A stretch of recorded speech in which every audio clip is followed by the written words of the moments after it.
Hi, so this is a short piece about somebody named Chanoch. He appears on the scene very, very quickly. There's only two verses. One says how long he lived, the other one says he walked with God, and then he was gone because God took him.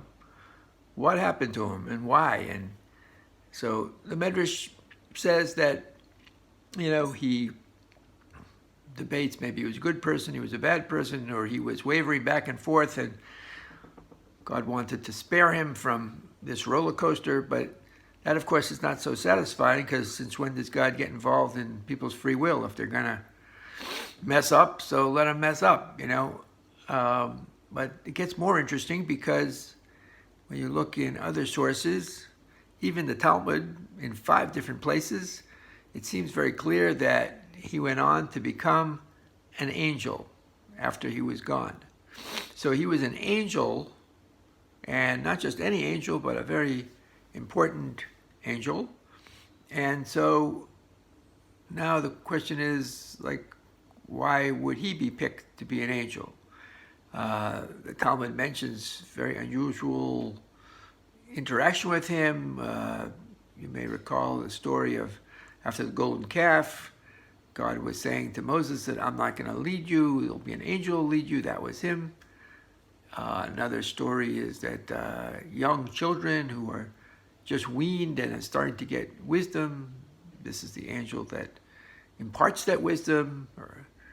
And thirdly, also really unusual story about a rabbi who lost his faith. There are many, many stories of why he lost his faith, but one of them was that he incorrectly thought that this angel was somehow, co-governing with God. Terrible mistake, and that was one of the reasons that he lost his faith.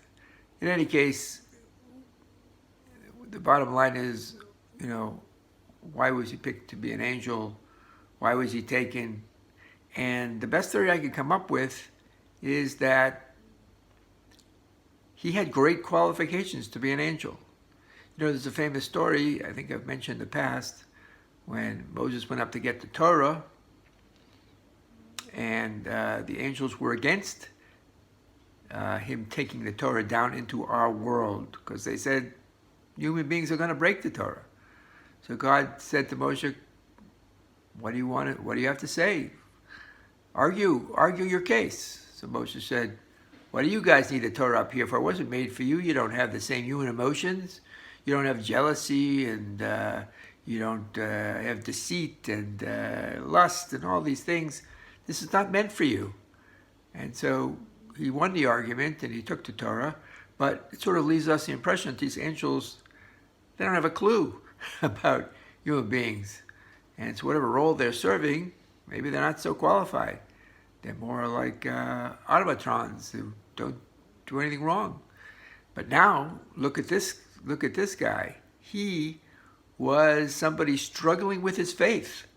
So he's the perfect candidate to be an angel, because if he's going to interact in any way with human beings, he understands where we're coming from. He understands that we struggle with our faith. And so perhaps that's the reason why such a person was taken. Okay, short and sweet. Have a great week. Take care. Love you all. Bye-bye.